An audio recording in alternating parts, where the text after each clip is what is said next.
हर रोज एक नई कहानी देखने के लिए चैनल को सब्सक्राइब करें और बेल आइकन दबाना ना भूलें। दीपा की शादी नवनीत के साथ हुई थी और शादी के बाद दीपा अपने घर के साथ अपनी सास और ससुर की जिम्मेदारी भी बखूबी निभा रही थी। वो अपनी सास ससुर की बहुत सेवा करती और दीपा भी अपने घर के लाडली और एक लौती बहू थी। लेकिन उसके ससुर मेघनाथ को फिल्म देखना बहुत पसंद था। वो हर वक्त फिल्म ही देखता रहता। ऐसे ही एक दिन दीपा की सास मनमोहिनी अपनी बहू से कहती है, दीपा बहू, मैं और नवनीत आज तेरी मौसी के घर जा रहे हैं। घर में तू और तेरे बाबूजी ही रहेंगे, तो अपने बाबूजी का ध्यान अच्छे से रखना। और हम लोग शाम तक आ गए तो ठीक है, नहीं तो कल सुबह ही आएंगे। ठीक है मम्मी जी, आप चिंता मत कीजिए। मैं घर का बहुत अच्छे से ख्याल रखूंगी और बाबूजी को भी कोई परेशानी नहीं होने दूंगी। इस तरह से अब मनमोहिनी और नवनीत चले जाते हैं। तो वहीं अब दीपा भी घर का काम करने लगती है। कुछ समय बाद दीपा घर का काम कर लेती है और अपने ससुर मेघनाथ के लिए प्लेट में खाना लेकर आती है और शोले मूवी देख रहे अपने ससुर से कहती है, ससुर जी, ये तो शोले मूवी है ना? हाँ बहू, शोले मूवी है ये। आजा तू भी मेरे साथ मूवी देख ले।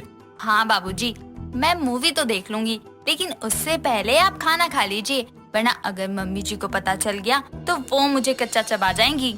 अरे बहू आजा, कुछ नहीं होगा। और रही खाने की बात, तो मैं भी खा लूंगा। ठीक है बाबूजी।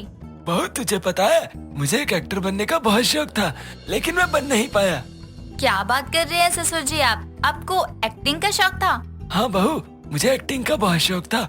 और तो और एक बार मुझे कॉल भी आया था एक्टिंग करने के लिए। अच्छा, फिर क्या आप गए थे? और अगर आप गए थे तो आपकी एक्टिंग की वीडियो तो होगी ना बाबूजी? ओहो, कितने सारे सवाल जवाब करती है बहू तू। मुझे कॉल आया, लेकिन मैं गया नहीं था। लेकिन क्यों बाबूजी? क्योंकि मेरे माता पिता ने कसम दे दी थी कि अगर मैं उन्हें छोड़कर गया तो मैं उनका मरा हुआ मुंह देखूंगा, और मैं नहीं गया। लेकिन उस दिन मैंने ठान लिया कि मैं अपना अधूरा सपना मेरे बच्चे के द्वारा पूरा करूंगा। लेकिन बाबूजी, आपका सपना तो पूरा ही नहीं हुआ, क्योंकि नवनीत जी तो कोई एक्टर नहीं बल्कि एक पुलिस ऑफिसर बन गए।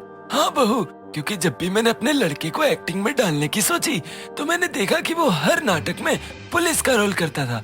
कभी उसने लीड रोल किया ही नहीं। और मैं वहाँ समझ गया कि उसका इंटरेस्ट एक्टिंग में नहीं बल्कि पुलिस में है, और फिर ये पुलिस बन गया। और तब से मैं भी मूवी का शौकीन बन गया। खैर, इन सबको छोड़, और तू बता, क्या तुम्हारा कभी कोई सपना नहीं रहा किसी चीज को लेकर? बाबूजी, मैं गरीब घर से थी और गरीबों को सपने देखने का अधिकार नहीं। नहीं बहू, सपने देखने का हक हर किसी को है। और अब तुम गरीब घर से नहीं हो, तो बताओ क्या था तुम्हारा सपना? बाबूजी, वैसे मुझे एक्टिंग पसंद है, लेकिन गरीबों को कोई मौका नहीं देता ना।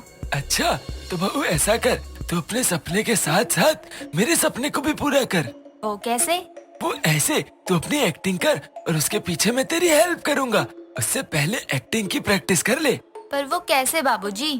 ये मूवी देख, इसमें बसंती है और उसका रोल तुझे करना है, और उसके लिए तुझे बसंती ही बनना होगा।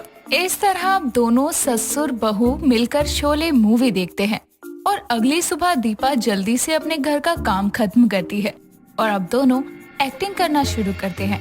लेकिन उससे पहले दीपा अपने ससुर के दोनों हाथों को रस्सी से बांधती है और वो बेचारी बनकर खड़ी हो जाती है, जिसके बाद उसका ससुर डायलॉग बाजी करता है, बहू, इन कुत्तों के सामने मत नाचना बहू। बाबूजी, मैं बसंती का रोल कर रही हूँ, बहू का नहीं, जो आप मुझे बहू कह रहे हैं। और यहाँ पर कुत्तों का होना भी तो जरूरी है।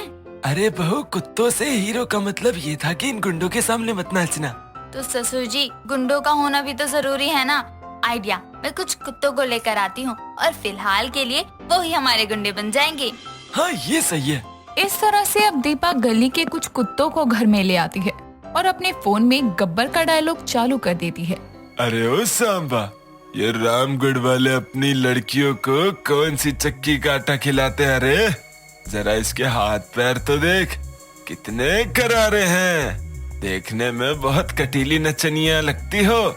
जरा हमको भी दिखाओ दो चार ठुमके। नाच बसंती, आज तू हमारे सामने नाच। अगर तू नहीं नाची तो तेरा ये यार मारा जाएगा। नहीं बसंती, इन कुत्तों के सामने मत नाचना। नहीं वीरू, मैं तुम्हारे लिए कुछ भी कर सकती हूँ। जब तक है जान जाने जहाँ मैं नाचूंगी।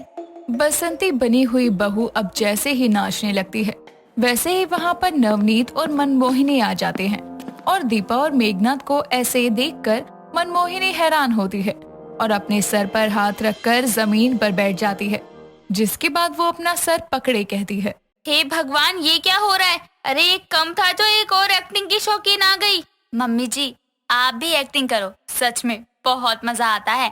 जैसे बाबूजी का सपना था वैसे ही एक्टिंग का सपना मेरा भी है, इसलिए मैं और बाबूजी एक्टिंग कर रहे हैं। बहू, मुझे एक्टिंग नहीं करनी, और अगर मुझे तेरे बारे में पता होता तो मैं तेरी शादी कभी अपने बेटे से करवाते ही नहीं। तो क्या हुआ मम्मी जी?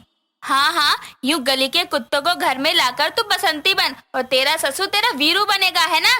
हे भगवान, तू कैसे दिन दिखा रहा है मुझे। मेरा पति तो ड्रामेबाज था ही, साथ ही बहू भी मुझे ड्रामेबाज मिली है। अरे अपने ससुर को वीरू बना दिया। अरे तेरे अंदर शर्म लिहाज है या नहीं? ससुर के सामने तू बसंती बन रही है।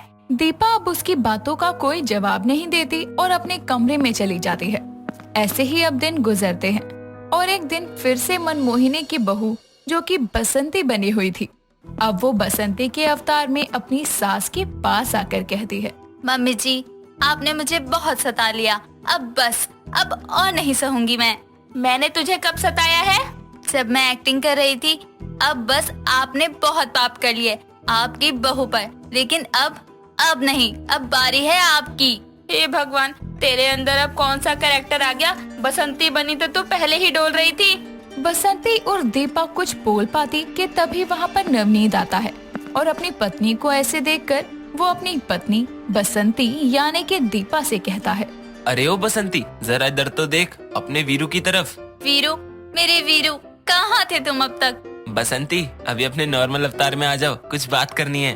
बेटा, तू भी एक्टिंग कर रहा है क्या? अरे हो क्या गया है इस घर में सभी को? माँ, पापा और दीपा को एक्टिंग का बहुत ही ज्यादा शौक है और पापा तो अपने जमाने में एक्टिंग कर नहीं पाए, तभी वो मुझे हर जगह एक्टिंग के लिए भेजते थे, पर मुझे इंटरेस्ट नहीं था। लेकिन मेरी पत्नी को इसमें इंटरेस्ट है और मैंने अपनी पत्नी को वादा दिया था कि मैं उसके हर सपने में उसके साथ खड़ा रहूंगा, इसीलिए मैं इसको एक्टिंग की दुनिया में भेजना चाहता हूँ। दीपा, मैं और पापा तुम्हारा साथ देंगे, तुम वीडियो बनाकर नेट पर अपलोड करती जाओ। क्या सच में आपको कोई परेशानी नहीं होगी मेरी एक्टिंग से? नहीं दीपा, बिल्कुल भी नहीं। हाँ मेरी बसंती बहू, अब तो मुझे भी कोई दिक्कत नहीं होगी तेरी इस एक्टिंग से, क्योंकि मेरी बहू के अंदर टैलेंट है और इस टैलेंट को दुनिया को दिखाने का समय आ गया है। इस तरह से दीपा की एक्टिंग में सभी साथ देते हैं और वो वीडियो बना कर इंटरनेट पर अपलोड करती जाती है। और एक दिन एक बड़ा डायरेक्टर आता है और दीपा को अपनी फिल्मों में हीरोइन साइन कर लेता है। इस तरह से दीपा का और मेघनाथ का सपना पूरा होता है। पीहू दिल्ली में अपनी फैमिली के साथ रहा करती थी, जो कि एक नान लवर थी। ऐसे ही एक दिन वो अपनी दोस्त तान्या के साथ एक शादी में आई थी। दोनों खाना खाने जाती हैं कि पीहू को फूड सेक्शन में नान दिख जाता है और वो उसे देखकर बोलती है, तान्या, एक प्लेट में ना ढेर सारे नान, शाही पनीर और दाल मखनी रख के ले आ। ये तू पागल है क्या? अच्छा लगता है कि शादी में भैंस की तरह ठूसना और प्लेट भी फुल करके लाना? यार, तुझे पता है ना कि मुझे नान खाना कितना पसंद है। जब ये सामने हो ना तो मुझे और कुछ नहीं नजर आता। जानती हूँ, हमेशा का देखा है तेरा। किसी भी पार्टी में जाएगी तो सबसे पहले फूड सेक्शन में अपने नान देख कर आएगी। इतना कहने के बाद दोनों फूड सेक्शन से खाना प्लेट में रखती है और पीहू तो बहुत सारे नान रख लेती है, जिसके बाद दोनों खाना खाते हैं और 2-4 लोग पीहू को घूर घूर कर देखते हैं कि तभी तान्या बोलती है, ओए पीहू, ऐसा कर तू उस वाली टेबल पर बैठकर खा। यहाँ तुझे लोग देख रहे हैं और मुझे शर्म आ रही है। तू पागल है क्या? अपने दोस्त के साथ बैठने में तुझे शर्म आ रही है? अच्छा ठीक है, अपना इमोशनल ड्रामा चालू मत कर, खा ले मेरे पास बैठकर। मेरा खाना खत्म हो गया। देख, मेरी प्लेट में एक भी नान नहीं है, वही लेने जा रही हूँ। तू खाएगी? नहीं बहन, तू खा ले, मेरा पेट भर गया है। इतना कहकर पीहू फूड सेक्शन में जाती है, जहाँ वो स्टाफ से बोलती है, एक्सक्यूज मी, यहाँ पर सिर्फ ये प्लेन नान ही है? नो मैम, आगे वाले काउंटर पर 2 नान और हैं, बटर नान, आलू नान। इस तरह पीहू आगे के काउंटर पर जाकर वो दोनों तरह की 4-5 नान रखती है और खाती है, जिन्हें खाने के बाद पीहू बोलती है, घर चले क्या? मेरा पेट हाउसफुल हो गया। इतना कहकर दोनों वहाँ से निकलकर अपने अपने घर चली जाती हैं। अगले दिन उसकी माँ हेमा उसकी आंखों पर पट्टी बांधकर उसको डाइनिंग टेबल की ओर ले जाती है और उसे बोलती है, बेटा जरा अपनी आंखें खोल, देख मैंने तेरे लिए करेले की सब्जी बनाई है। माँ, आपको पता है ना मुझे करेले बिल्कुल पसंद नहीं है, फिर भी आप मुझे करेले का सरप्राइज दे रही है। हाँ, पर एक बार करेले खाकर तो देख कैसे बनाए हैं मैंने। चल पट्टी उतार। अपनी मम्मी की बात सुनकर वो पट्टी हटाती है और देखती है कि उसकी आंखों के आगे पूरे डाइनिंग टेबल पर नान ही नान है, वो भी अलग अलग तरह के। ये देखकर पीहू की जीभ लपलपा जाती है और वो बोलती है, इतने सारे नान? माँ, आपने ये सब कुछ मेरे लिए बनाया? और एक नहीं पूरे 4-5 तरीके के नान बनाए हैं तेरे लिए। ये देख, आलू नान, चिली गार्लिक नान, तंदूरी नान, पनीर नान, बटर नान। खाकर देख इन सबको और बता मुझे कैसे बने हैं। ठीक है माँ, पर आप भी खाओ मेरे साथ। इतना कहकर पीहू हेमा के साथ खाना खाती है और एक एक करके सारे नान खा लेती है, जिसके बाद खुशी से हेमा को गले लगाकर वो बोलती है, थैंक यू माँ, आप वर्ल्ड की बेस्ट माँ हो सच्ची। इतने सारे नान आपने मेरे लिए बनाए। हाय, तेरे लिए नहीं करूँगी ये सब तो किसके लिए करूँगी भला? तुझे पसंद तो आया ना? पहली बार फोन से देखकर बनाया है। माँ, बहुत अच्छे बनाए हैं आपने, अब से हर संडे बनाना। ठीक है मेरी लाडो। माँ, और खाने का मन कर रहा है, एक नान और ले लूं? पीहू जैसे ही वो नान उठा के खाती है तो उसकी उंगली दांतों के नीचे आ जाती है और वो जोर से चीखती हुई बेड से जग जाती है और बोलती है, मर गई। हाय, सारे नान कहाँ चले गए? मैं अपने रूम में कैसे आई? माँ कहाँ चली गई? हे भगवान, मैं फिर से सपना देख रही थी। ये कहकर वो अपनी माँ से पूछती है, माँ, आपने मेरे लिए बहुत सारे नान बनाए थे ना, कहाँ है वो? बहुत सारे नान तेरे लिए? क्यों, आज ऐसा क्या है? तेरा कोई जन्मदिन तो नहीं है? लगता है मैं सच में सपना देख रही थी। काश वो सारे नान मैं सच में खा पाती। खैर कोई नहीं। ऐसे ही समय गुजरता है। पीहू के 2 फ्रेंड्स उसे अपने साथ उदयपुर घुमाने ले जाते हैं, जहां वो उनके साथ बागोर की हवेली, सहेलियों की बाड़ी, गुलाब बाग, सिटी पैलेस आदि घूमती है। तीनों बहुत घूमते हैं और फिर वो स्टे करने के लिए द गोल्डन होटल जाते हैं। वहां जाकर वो ठहरते हैं और रेस्ट करते हैं। अगले दिन वो उस होटल में घूमते हैं और एंजॉय करते हुए पीहू बोलती है, वाह यार, कितना खूबसूरत नजारा है। यहाँ होटल से लेक कितना प्यारा लग रहा है। हाँ यार, ये तो मस्त होटल है। चल आज बोटिंग करेंगे इसी लेक में। इतना कहकर वो तीनों उस लेक में बोटिंग करने जाते हैं और बहुत मजे करते हैं। इसके बाद वो एक स्ट्रीट मैजिक शो देखते हैं। फिर कुछ खाने के लिए एक शॉप पर जाते हैं, जिसका नाम द नान शॉप होता है। उसे देखकर पीहू बोलती है, वाह यार, इस वाले होटल पर तो सिर्फ नान की ही वैरायटियां हैं। मेरे तो पड़ते ही मुंह में पानी आ गया। चलो आज लंच यही करते हैं, देखते हैं उदयपुर में नान कैसे मिलते हैं। पीहू उस शॉप के अंदर जाती है। अंकल जी, यहाँ पर नान की कितनी वैरायटीज है? बेटा कम से कम 15 तरह के नान हैं, जिसमें से मैं कुछ के नाम बताता हूँ।